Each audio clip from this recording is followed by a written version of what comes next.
Welcome, welcome. My name is Lloyd Borrell. I'm your host. Today I'm thrilled to have as my guest Dr. Keith Scott Monby.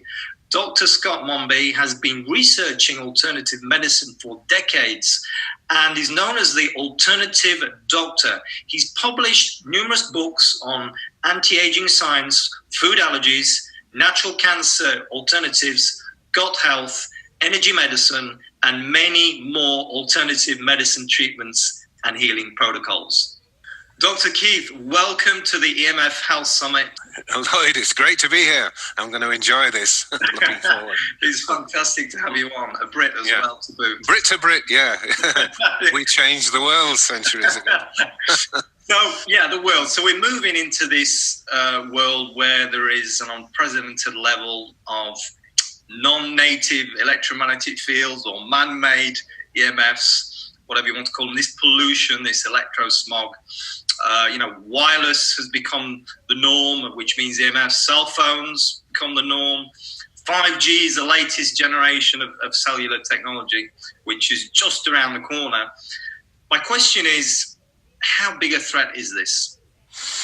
Well, it's hard to see it that it couldn't be a serious threat to us, Lord. Life has this very important electrical dimension. Now, to listen to the modern, biologists and medical scientists and so on, you'd think life's all chemicals. It's biochemistry. You've got this molecule and that molecule, and these bang around together and you get another molecule and so on. They seem to just ignore the electrical element. But you remember all that baloney you learned at school about the signs of life, reproduction, respiration, and all that kind of stuff. That's all nonsense. There's only one thing that defines life totally and irrevocably, and that's the membrane potential at the surface of the cell. And if that's potential is there on the membrane, it's a living organism. And if it's not there, it's a corpse. Now, the corpse, this is the joke, Lloyd, is the corpse has got exactly the same biochemistry, but it isn't doing much. You need the electricity to make it happen, and then it becomes life. So, Mary Shelley was not wrong, with her Frankenstein idea. We clumped together all this bunch of molecules and biochemistry, but then we've got to zap it with some electricity to get it going. So, colourful story, but she was absolutely right on the button, basically.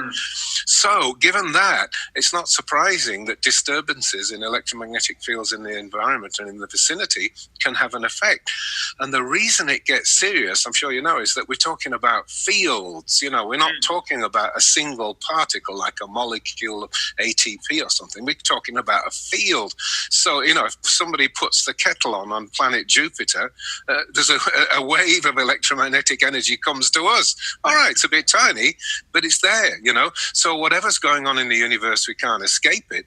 And it's the same here with Earth's, the magnetic fields that we're loading into our environment now. It's been one of my long-standing jokes, the Tokyo Stock Exchange is going through us every second of the day. It's everywhere. You can't escape it because it's fields, and that's the problem. So if we were talking particle biology, I wouldn't worry so much, but we're not. Fields are amazing and mysterious. I mean, one of the strange properties, for example, is you can't have a hole in a field. If you've got a field, there can't be a bit where it isn't there. It surrounds everything. So everything that's happening on planet Earth is happening everywhere on planet Earth.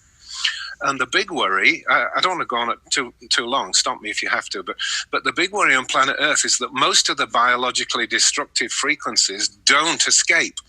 They bounce around on the inside of the ionosphere, and so they don't actually escape. And so we're loading up the environment with more and more electromagnetic frequencies. And, estimates vary, but certainly more than 1 million. I've seen estimates up to 2 million times the natural background radiation. We were bred and born thousands of years ago as Paleolithic man in electromagnetic fields, but compared to what we're meeting now, there's been this staggering increase. So you could say it'd be an absolutely stupid idea. It didn't have any effect. Of course it has an effect. And, there's abundant evidence out there that it's damaging in various ways, a study I saw found that there was 40,000 times the radiation intensity from televisions, which nobody questions. I know everybody everybody goes on about cell phones and Wi-Fi. The goddamn television, I mean, the old cathode ray tubes used to splash soft X-rays into the environment. Well, you know how dangerous those are, right? But, even the modern, plasma screens and things, they still radiate things that are, such a significantly higher level. We've got to be worried. And there's plenty of evidence it has biological effects. There's plenty of good studies that tie it with tumors. And I've got to say, most of the studies that say it's safe, you can pick holes in them. It's not even science, it's papering over the cracks to try and distract from the actual issue that's being created. Yeah. So that's my answer to that. Yeah. So, and there are these unsuspecting sources, as you say, because we are kind of, if we are aware of EMFs as a problem, then it's usually cell phone radiation. Oh my God, what's that? That's what everybody goes on about, isn't it? But the dimmer switch on your light, the dimmer switch gives off more radiation than the cell phone does. So people need to be aware of the diversity of what we're up against. So, and then there's something else, which, so we have these man-made frequencies, but then there are other frequencies, aren't there, Dr. Keith, which is perhaps even less talked about and more poorly understood. And what I'm talking about here is what we call earth radiation and geopathic stress. Can you talk to that a little bit? Yes, sure. Yeah, I was one of the pioneers in that. Well, not pioneer. I mean, that's Gustav Frey von Pol and Kater Backlund. So they were the pioneers. But what I mean is, I was the first person that went in print with a book and pointed out just how important this was. Now, my story with that began in Ireland. Back in the 80s, I was big all over the place, and I got invited. And I went to Ireland, and a bunch of doctors, and they started talking about dowsing. And I thought, what? And they were doing pendulums and dowsing and finding what they call black spots in a house. And I was like, well, you're a nice guy, but are you cuckoo or what? Long story short, of course, I learned eventually what they were talking about. It wasn't sort of magical leprechaun or fairy spots. It was Earth radiation, actually, and it's measurable. And it very quickly became scientific. Back in the 80s, for example, I met the crowd that do a couple of guys, I can't remember their names, that started pioneering crop circles.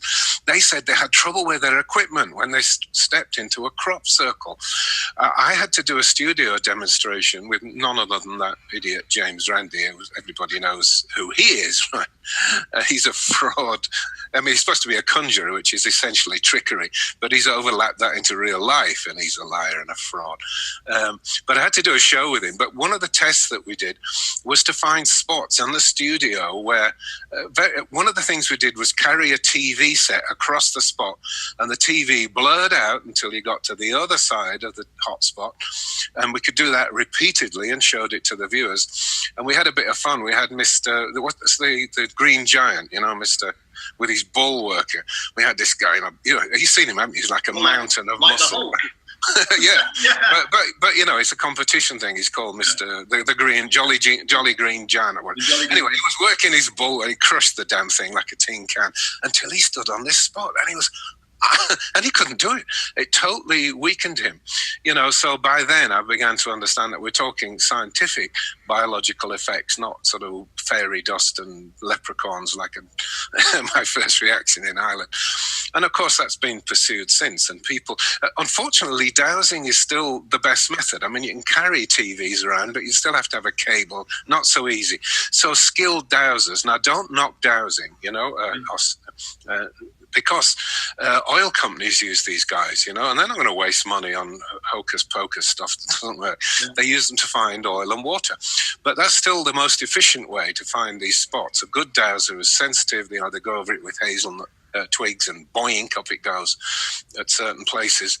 And so we've been able to map the world, as it were. And again, I'm talking science, there's a lot of woo-woo people out there spieling on about this.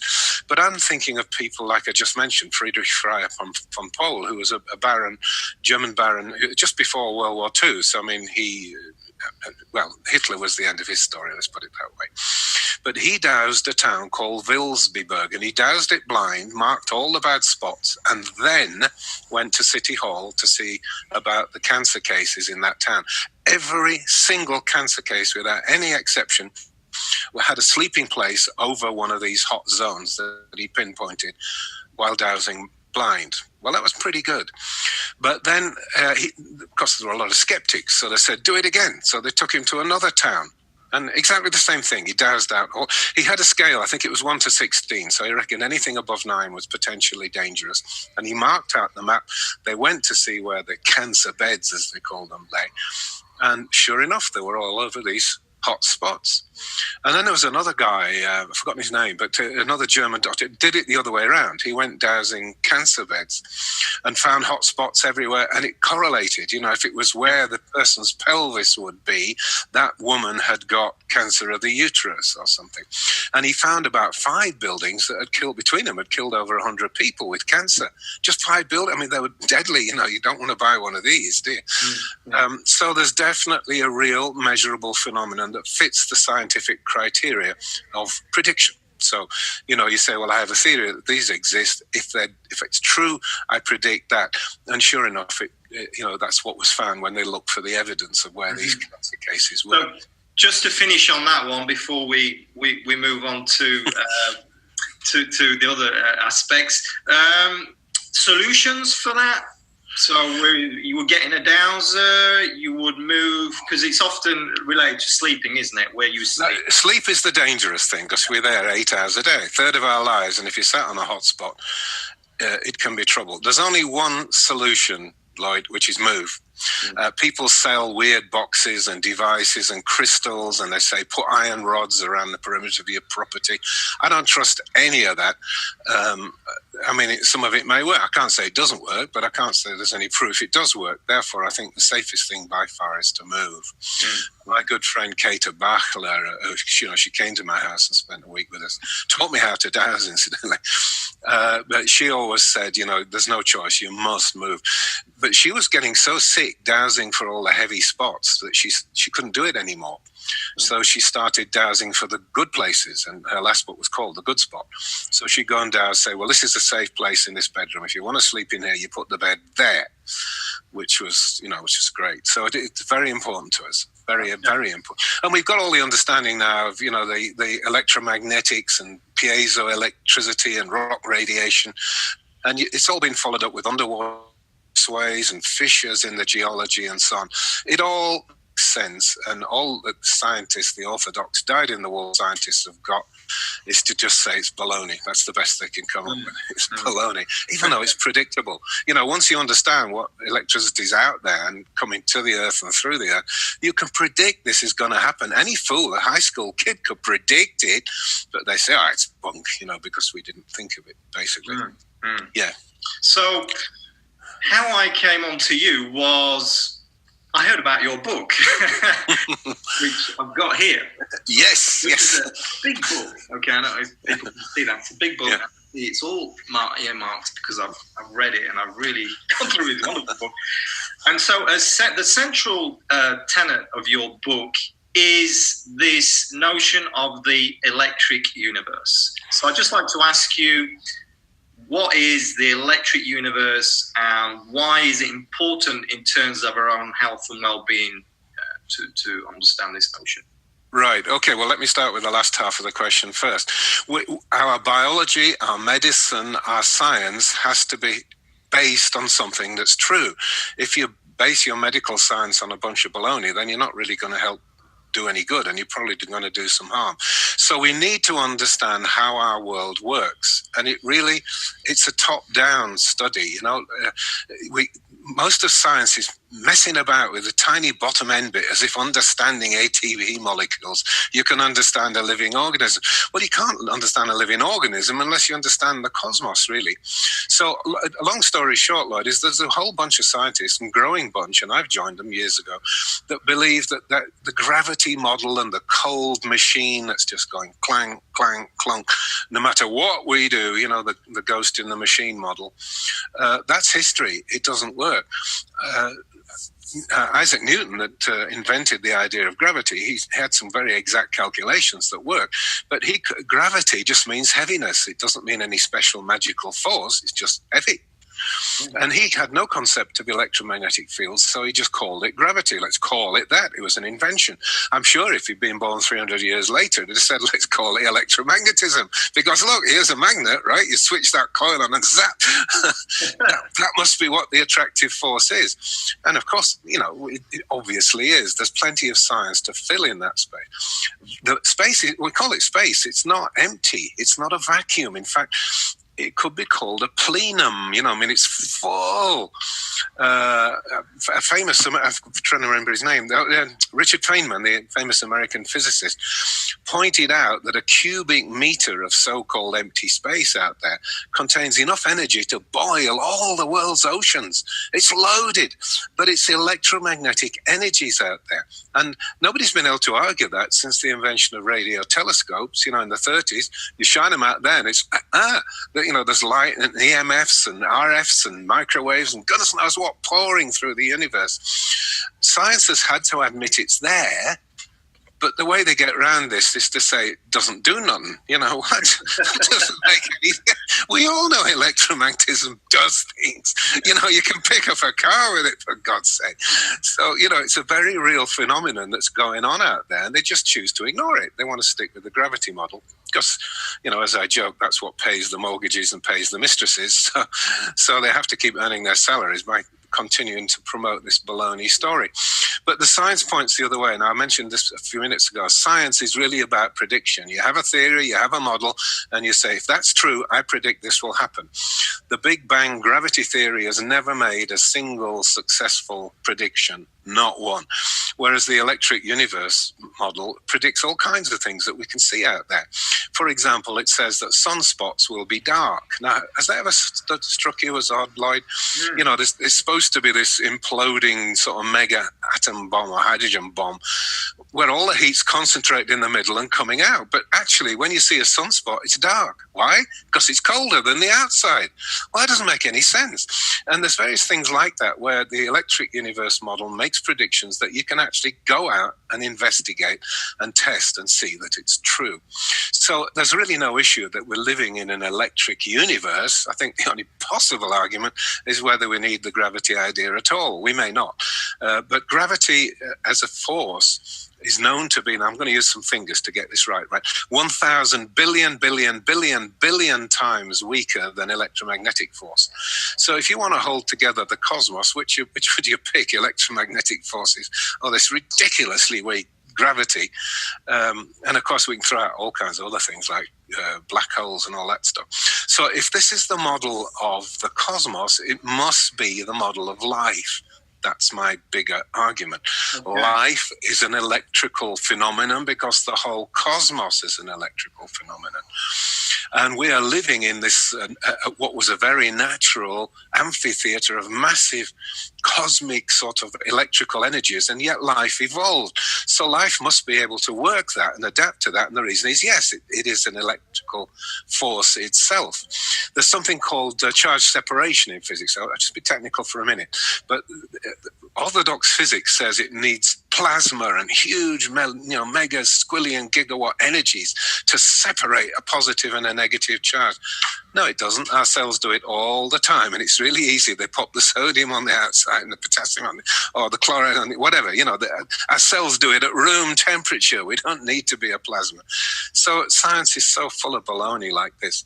But, there's no question that we are electrical and electromagnetic in nature. So nutrition, actually, you'll have read in the book, Lloyd, actually nutrition is electrical. What it actually boils down to is not molecules of sugar. Sugar is only there because it's loaded with electrons, and oxygen is only needed because that mops up the electrons. But what you're actually doing is splitting off the electrons, processing them via ATP that holds about 32 electrons, I think it is. And then by pulling them off with the oxygen, you release the energy for the body. And so you can actually explain nutrition in terms of just electrical phenomena, nothing to do with sugar and proteins, okay?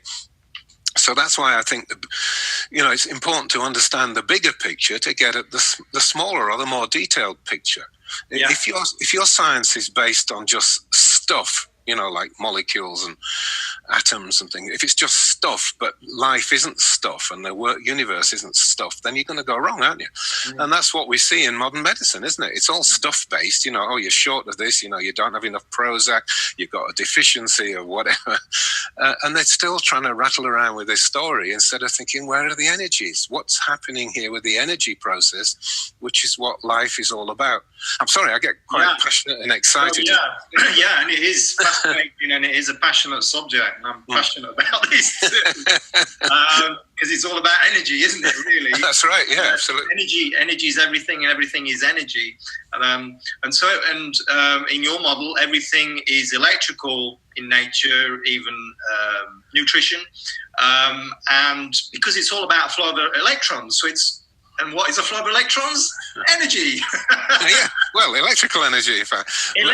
That's all electricity is electrons moving along in a direction. Yeah. If they stop moving, there's no circuit, there's no power, and there's no energy. Yeah. So this bigger picture, which you're describing, we need to understand that to understand what's going on with us, because that's really what we're interested. That's what the people are listening. I mean, all this is... Personally, I find it fascinating, but maybe everybody doesn't. But what most people are really interested in is, well, yeah, but, what about my bad knee, for instance? How does that affect me? But what we're saying is that everything right down to our cells, it's all about energy and it's all about electricity and magnetism. Right. Well, let's talk a little bit then about a subject that's become christened electroceuticals. Pharmaceuticals, we all know that. And then, vitamins and supplements became christened nutraceuticals. We now have electroceuticals. And it's arrived, Lloyd. It's respectable. It was on the front cover of Scientific American a couple of years ago. It's real, and they said this is the future of medicine, electroceuticals. And from all that we've just said and all I've just talked about, it's obvious that is a better idea than popping molecules, which is all pills and capsules are. And the best part of this story is what we call microcurrent therapy. I mean, the body works on electrical principles, yes, but, there are no massive, one or two strange individuals, as I wrote about, that can hold a light bulb and light it up. But most of us are working at a few, microamps and microvolts and so on.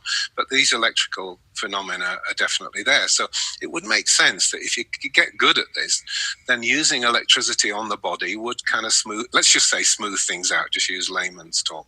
And sure enough, that's what we find. Well, of course, orthodox science, so-called, has been banging on for 150 years. It's all a hoax. The electrical machines where you comb your hair and you get rid of your erectile dysfunction. It's all a lying and I can't tell you the vitriolic language that these pseudo-scientists use to denounce all this stuff. And as with science, 150 years later, it's all totally true. It's exactly the way they said it was. Yeah. It's not the way the idiot science said it wasn't. It is the way it is, and we can use electricity. So now the world is being flooded, rightly, by interesting electromagnetic devices, some of them working at very fine, almost the limits of detectability in their field. Some you can actually get a buzz, you put it on your skin, you can feel it. It doesn't have to hurt you, of course. I started writing 20-odd years ago about a Russian device called the Skenar. Well, there are many Me Too's now, and there's a much better American device actually called the Avacia, which I have one of, and it's instead of 4 or 5 algorithms, it's got 53 algorithms in it. An algorithm is just a little energy pattern that has different uses. That kind of stuff is taking over, and that's what Scientific American was writing about and saying this is the medicine of the future. But what really got them in a lather and a sweat was that GlaxoSmithKline had just put $50 million into a microcurrent therapy device, and it works on what we call the vagus nerve. It's a big nerve that runs down here and goes, splanchnic nerve it's called sometimes, because it was in the old days, because it goes to everything. It goes to your liver, your kidneys, your testicles, the lot. Well, not testicles, that's right. Well, actually, yes, it does, but not external sex organs. It's very important in modulating. It's a parasympathetic nerve, basically, so it calms things, it lowers inflammation, it takes everything down. It's like relaxation kind of nerve. You can actually stimulate that. So GlaxoSmithKline are investigating little devices that you plant on the vagus nerve. Why? Well, it's the money in it. I don't understand why. Because if you just put something over it on the neck, you can stimulate the nerve from, a quarter of an inch away through a bit of skin and fat. You can, because, we do it all the time. People have got these. I wish I had one to show you just quickly. But, these are, if you like, holistic healing devices, although they're FDA approved, for things like sports injuries and acute pain. Nobody's arguing that they work. They do, and as I say, the FDA has approved them. All kinds of devices of that type. Okay, and your book talks about a lot of these devices. I mean, there's a lot of history in there, and you talk about the work of Rife with the Rife machine.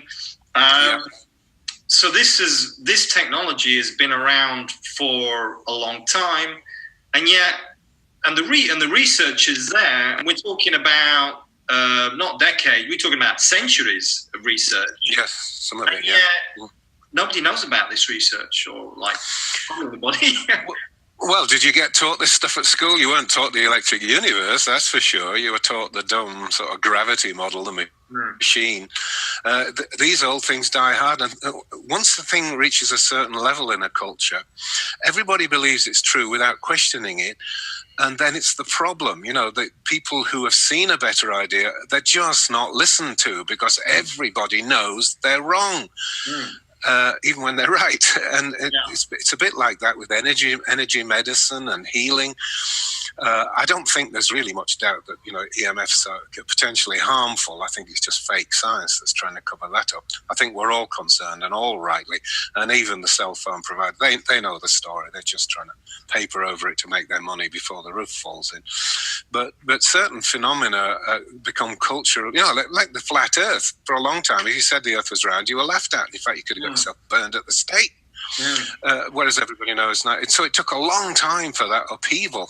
And Kepler, who wrote about the motion of planets, didn't dare publish while he was alive because he knew it was, the Catholic Church would burn him at the stake.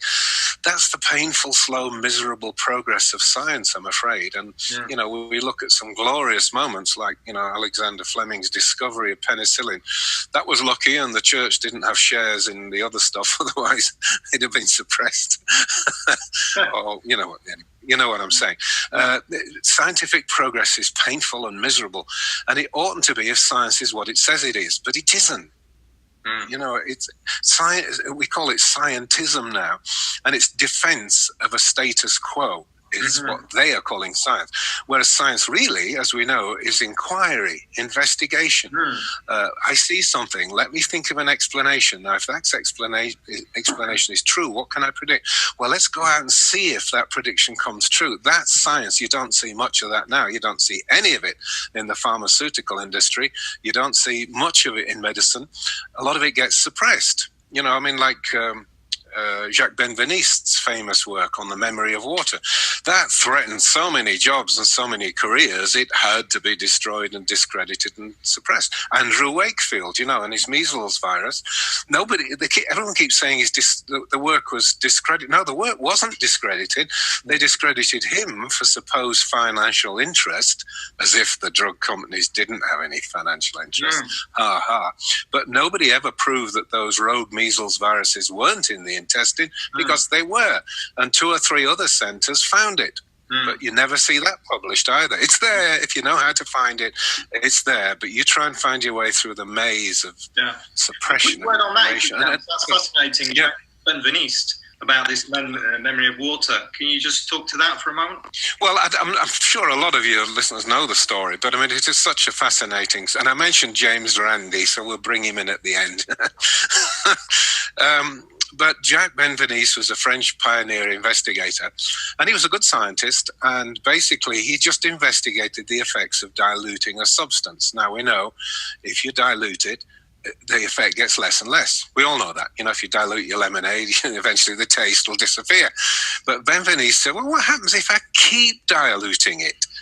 And he kept on, and it's like the flavor of the lemonade came back again after a while, even though it had been diluted away. And he got past the point when there couldn't be any lemonade left. In this case, it wasn't lemonade, as you know. It was actually degranulation under the influence of IgG antibodies. So when the antibody meets the substrate, you get an eruption in the cell that you can measure and you can see. And of course, as he diluted, that effect eventually disappeared. And that's where science stopped. But he didn't. He kept going with hundreds, thousands, millions, billions, trillions, squillions of dilutions. It was still getting stronger, and then it would get weak, and then it would get stronger again, and then it would get way, way, way past the dilution, where there could even be a single molecule of the IgG present. And of course, that just violates all of science. It says it can't be true, and therefore it isn't. You know, that's a jokey scientific principle, I say. It can't be true, and therefore it isn't, even though it is. So what could they do? They discredit it. So I've got to say, Maddox did have the guts to publish it in Nature magazine, or the journal, I should say. Nature is the most prestigious science journal. So he published it, but he pretty well joined in the hyena mob that went after Benveniste to investigate, because obviously he was faking it. Obviously he cheated in some way. And they had this comic fool of a character called James Randi, who's nothing more than a conjurer, as part of the party doing an official scientific investigation. Well, you can tell what that's about. That wasn't about finding the truth. It was about discrediting him. You know, we were going to say, well, we didn't see the sleight of hand, but he obviously did something behind our backs and we didn't notice.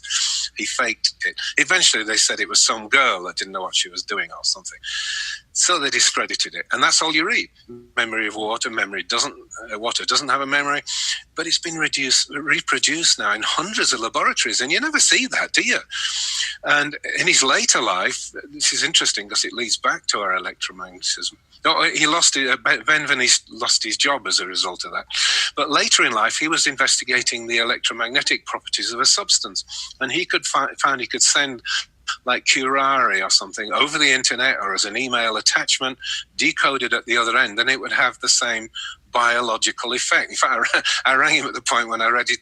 He'd done Curare and killed 5 white mice at the other end. I said, "Is this true?" I said, "I'm going to write the novel. I'm going to get there before Robin Cox does."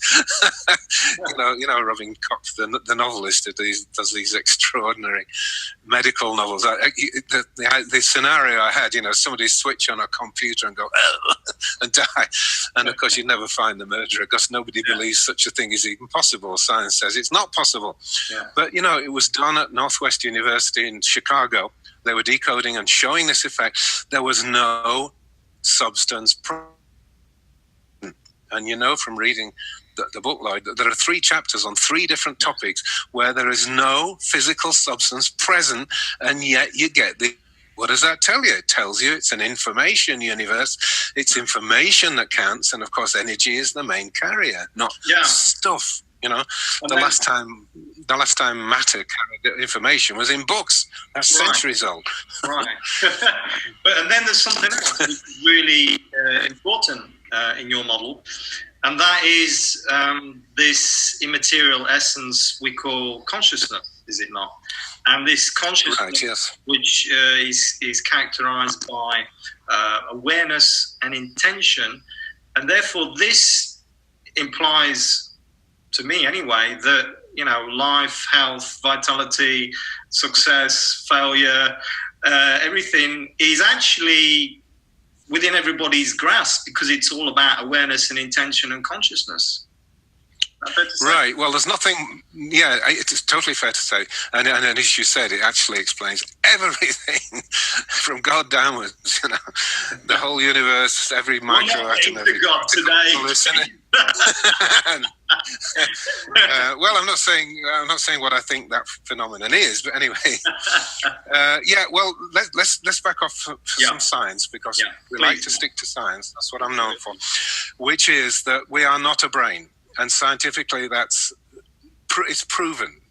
They talk about it, they write about it as if it's a given. There are people walking around, Lloyd, that don't have any brain. They're down to 1 or 2% of what was their original brain. And this is a condition called hydrocephalus. Professor John Lawber at Sheffield, near you, Sheffield University, had about 300 of these cases where they'd no brain to speak of. I mean, you know, like 2%, 1% of brain left.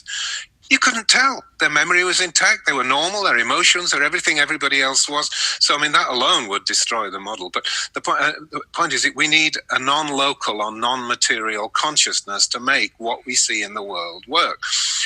Telepathy, telekinesis, and those things, they're all real phenomena, out of body. They're totally real phenomena. They can't be written off by saying it's just a delusion. There are hundreds of millions of people who've had this delusion. And yes, quite a few times they've checked it. You know, the guy says he was over in the next village and this is what was happening. So, and they go off and check and say, oh my God, it's exactly what he said was happening. He was there, but couldn't have been, of course.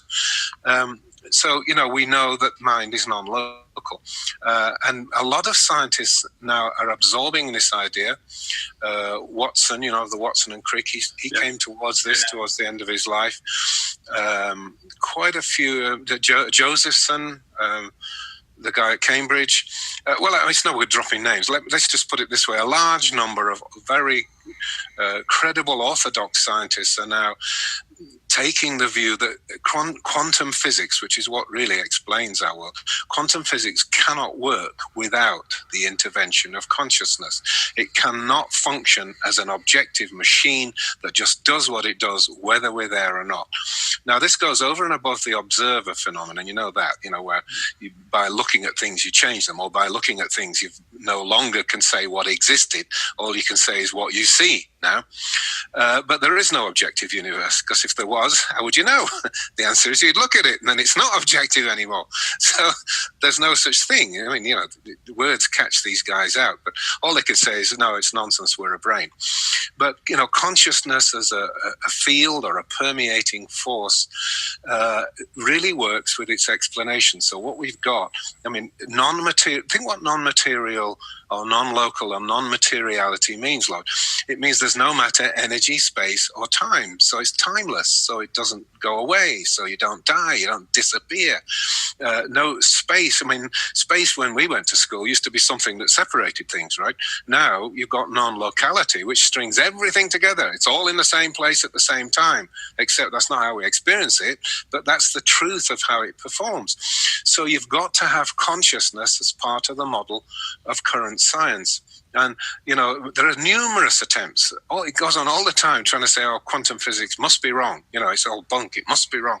I love quoting Michio Kaku, you know, that American-Japanese physicist. He says, there's nothing more ridiculous or stupid than this quantum theory idea. There's only one thing going for it. It's totally correct. It's never failed. It's never failed a single test or a single prediction. There's no getting around it. Quantum physics is 100% solid explanation of our world. The only thing is it doesn't work unless you put consciousness in it. Ergo, we prove the existence of, you know, non-material consciousness, which you can, you know, call God or Brahmin or Buddha, whatever you want to call it, higher power, it doesn't matter. It's there and it's non-material. Now they say it can't be, but how can you prove there's no such thing as non-materiality? You can look for material things and say, well, we found some material, you know, we've measured an energy, we found a particle, but you can't say we didn't find non-materiality. How could you not find materiality? There's no way of looking for it. We don't have a non-materiality testing machine, and I can't ever see one being devised, but I'll take a rest on that. But at this point, we definitely don't have a non-material testing or detection device. So they're just ridiculous when they say there's no such thing. How do you know? Mm-hmm. So the evidence works well if you allow it. Mm-hmm. So quantum rules. Okay. Let's talk about another electromagnetic frequency, if we can, light. So let me ask you, how important is light, and, you know, how can it be used for healing? Well, you know, David Bohm famously said that we are just solidified or frozen light. Let me just say one interesting preliminary before I answer the question in full, which is light is weird.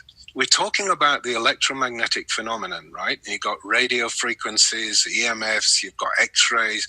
The whole thing is deadly.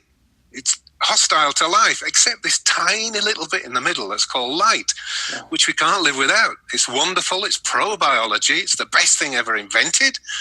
right in the middle of this. But what's that about? I can't explain it. I'm just saying, isn't it weird?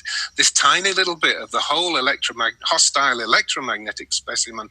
I probably need some more caffeine. Okay, it is friendly, and all the rest is lethal to life. So that is a bit odd. But yes, now life has certain interesting properties that we can adopt. One of them is coherence. You know, the laser principle means very coherent light. Now, apart from in biology, coherence doesn't happen in nature. It's just noise.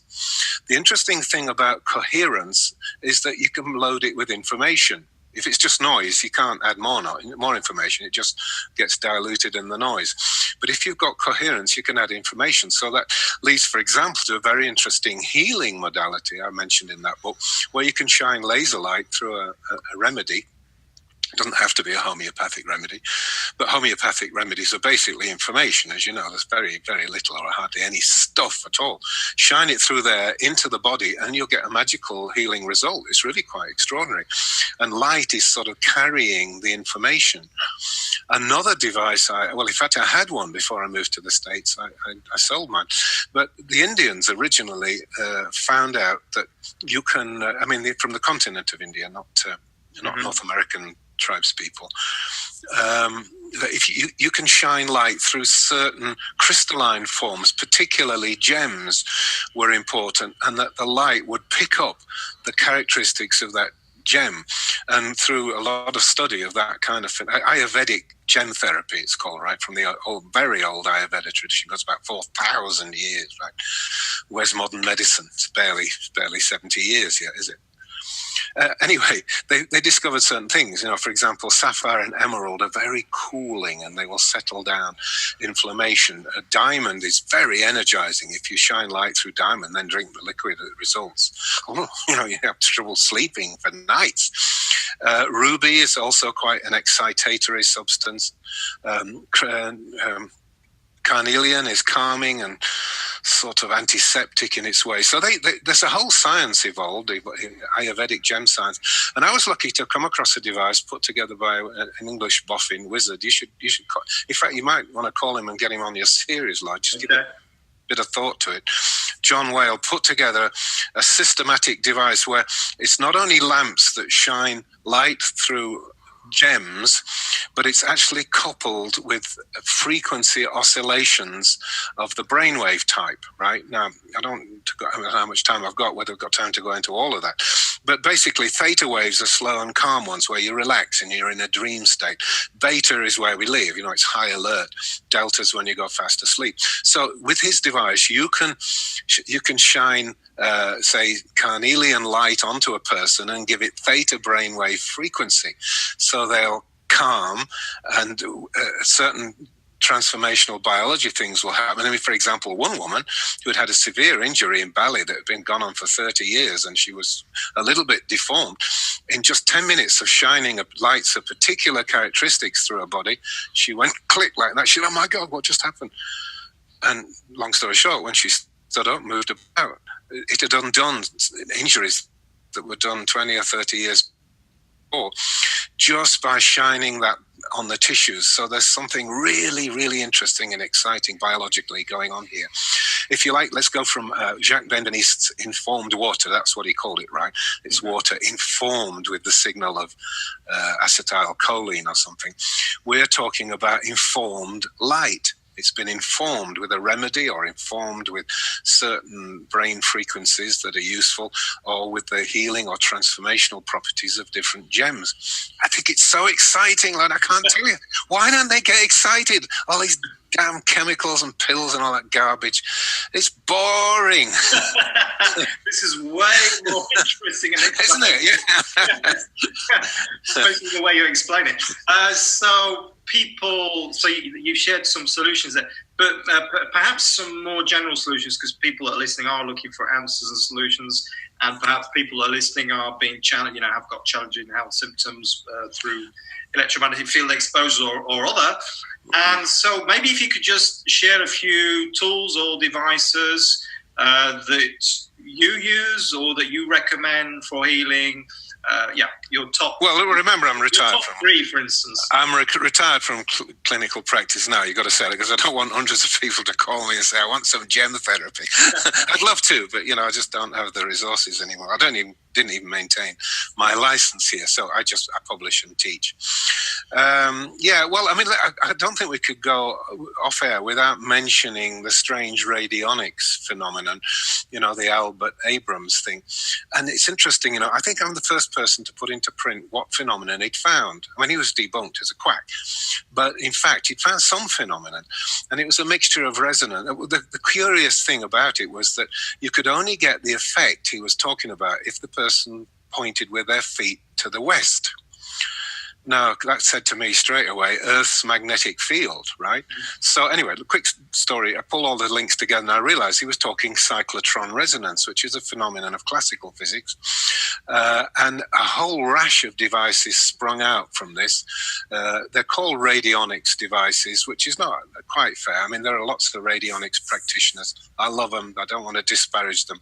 But, moving into a little bit more of a scientific field, these machines are not radionics, but they are to do with oscillation frequencies. And for example, the Mora machine is a good one, the Bicon. If you can find practitioners in these things, what they're basically doing is working with resonance and energy frequencies. So, if they stick in, the input cup some weird, you start to feel a bit weird, that might imply a wheat allergy. So anyway, what they can do then is frequency, wipe out your response to the wheat allergy resonance or the wheat resonance, then you're not allergic to wheat anymore. And it's got many, many applications like that. And the important point is everyone's different, and what you're doing is testing on that person's body, that individual. See, one thing sorry, don't get me on my soapbox, but one thing that's totally wrong with modern medicine is it doesn't look at the individual. We're all the same. We're all average. Everybody gets the same dose. That's complete baloney. There's not one single average human being walking on planet Earth.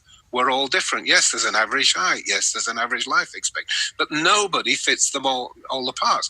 And yet, medicine will only treat the average.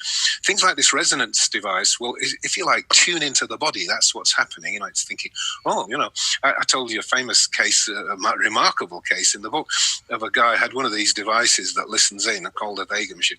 It said, I'm hearing rabies. This was a woman that was in hospital, vomited her guts up, was sent home to die, diarrhea and vomiting.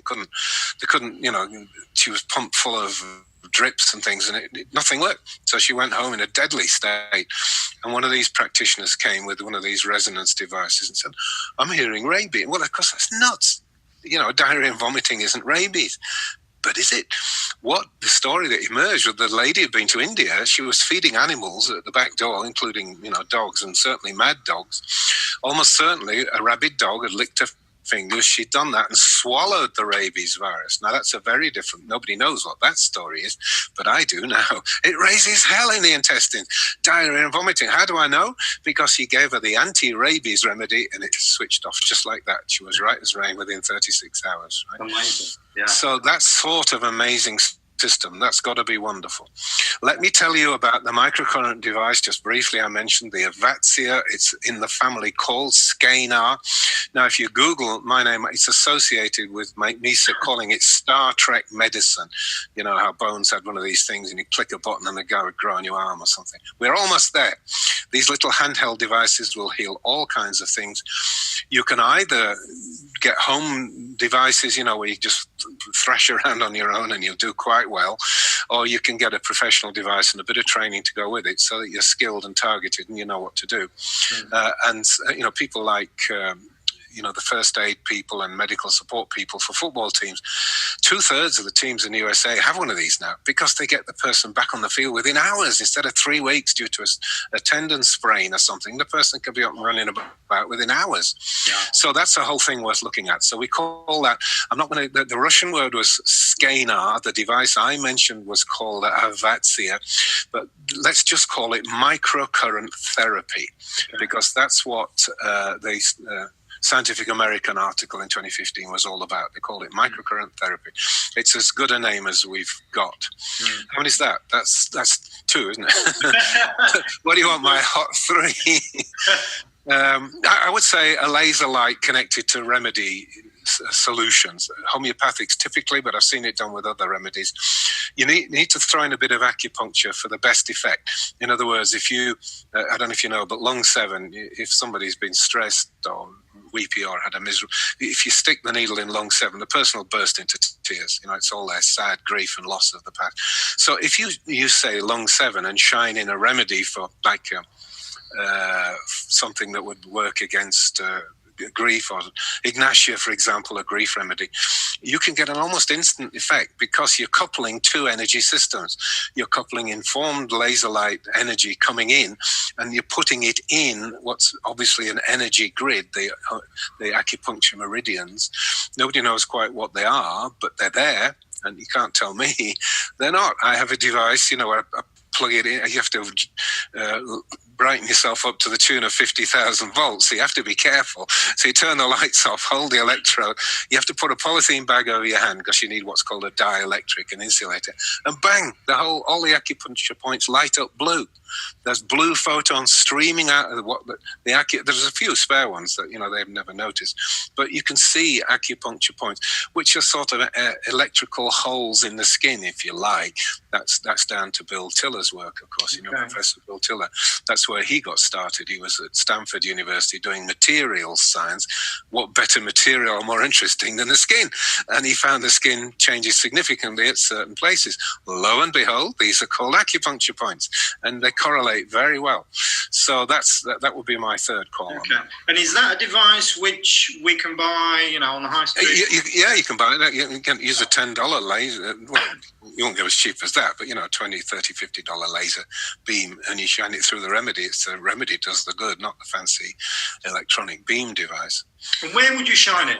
So you've got your laser beam, you've got your remedy. Well, I'm saying on acupuncture points. So you might need a little bit. You might need a little bit of knowledge. If you're not sure, if there's a general systemic disturbance, you go for colon 4, which is here.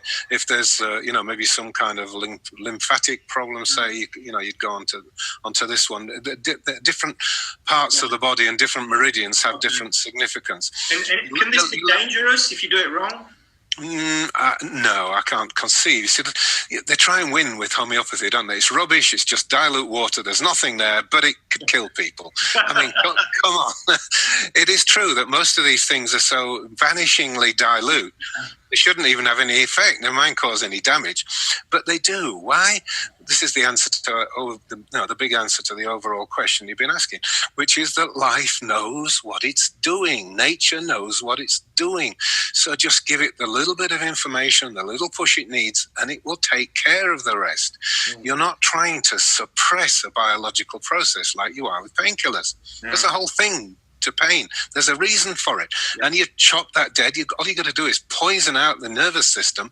No more pain. But that's like blanking out the oil warning light on your car dashboard. We all know you're going to end up in trouble pretty quick if you ignore the oil warning light. So bang, you ignore the pain. No, I'm sorry, it doesn't work like that. You've got to fix the pain, then you don't need the painkillers anyway. So nature is very wise, and ultimately she's the healer. And we must be somewhere near the end, but let me say that... We are near the end. Yeah, the final thing is to say that no doctor ever cured anything or healed anything. Nature did it. All we can do is set the stage. Right. Yeah, go on. And so just want to put this to you. So in your book, you do talk a lot about different devices, and we've talked about devices today. But at the same time, you do acknowledge that our body is programmable by words and thoughts, and that there is a scientific basis for this. Yeah, well, I mean, it's getting as far as people making claims now. You can alter your DNA, like you can take that piece out and stick it back in there. That's a stretch of scientific imagination. But it's really back to what I was saying about consciousness. It starts with consciousness. And the quantum model now is consciousness creates our world. We are not just in here looking at it. The experience is created by us being there. And like I said, there isn't an objective world. So, you can create health, you can create a disease process. This is in one book title. I can sum that up right. A brilliant book and I think it was called Detlefsen, and a couple of authors anyway, Germans, who wrote a book with this wonderful title. Are you ready for this? It's called The Healing Power of Disease. Think about that. What he's saying is that, if you get a cancer of the testicle or something, that's a message. And if you listen to the message and do something, you can fix it. If you ignore it or go to a surgeon who wants to cut it out, the whole process is going to be bankrupted and it'll ruin you if you listen to the message. So these signals of things turning on have a message for you. But the ultimate message is that your state of mind and your consciousness is what's putting it there. Another German called Dr. Hamer. Have you heard of him? Yes. Gerda Hamer. He's a very flamboyant character, and he's very Truman, meaning there can't be any holes or gaps in his theory. So he fills all the gaps with garbage as far as I'm concerned. But his basic principle is correct. Anyone who's got cancer has had a severe trauma in the 2 or 3 years leading up to the diagnosis. Now, he's not entirely correct in his perspective, because I know from many cases I've solved, cured and helped solve. Sometimes it's childhood abuse and traumas, but there is still something that brings that to the surface in, say, the 4th decade. It suddenly, comes into the woman's mind in a way that she can't handle, and then the tumor process starts. So he's correct that psychic shock is the initiation of virtually all disease, and there is a message, as Detlefsen says. It's got a message for you, but you've got to listen. If you ignore it, you could die, and you could certainly end up permanently disabled with disease. We don't want that. Fantastic. So we're out of time, but is there any last comments, observations you want to share with the viewers? Well, there's one I share often, Lloyd. I'm sure you must have read it in my work. If you want to stay well and live long, keep away from doctors and hospitals. Nature's your friend, not the doctor. They don't know what they're doing. They think they know about disease, but they certainly know nothing about health, which is where we want to live. Yeah. Okay. Dr. Keith, where can we find more out about what you do? All right. Well, you can start a long trail at my main website, which is thousands of pages of freebie stuff. It's called alternativedoctor.com. That's alternative-doctor.com. If you miss out the hyphen, you won't get me. You won't get anybody else either. But also relevance for the book, medicinebeyond.com. So it's the www.medicinebeyond without a hyphen .com. Go get yourself a copy. It's a rattling good read, as you've observed. And talk about pushing the envelope. Pushes it. Sorry about that, people. I wouldn't, but it's a genuine enthusiasm I have for this book, and it's a fun read. Actually, there's a lot of science in there, and it's a fun read, and it's the bigger picture. And so people that are listening, well, EMFs, how does this all fit in? I think you've been able to understand that. Dr. Keith's really explained this with a lot of passion. Thanks, Dr. Keith, for being part of my EMF Health Summit. It's been fascinating speaking with you. It was great to join you, Lloyd. Thank you very much for listening. Thank you. And thank you for everybody who's joined us today. That's been part of this movement. Stay tuned for our next session. My name is Lloyd Borrell. Thank you. Have a great day. Take care. Thank you. Bye-bye.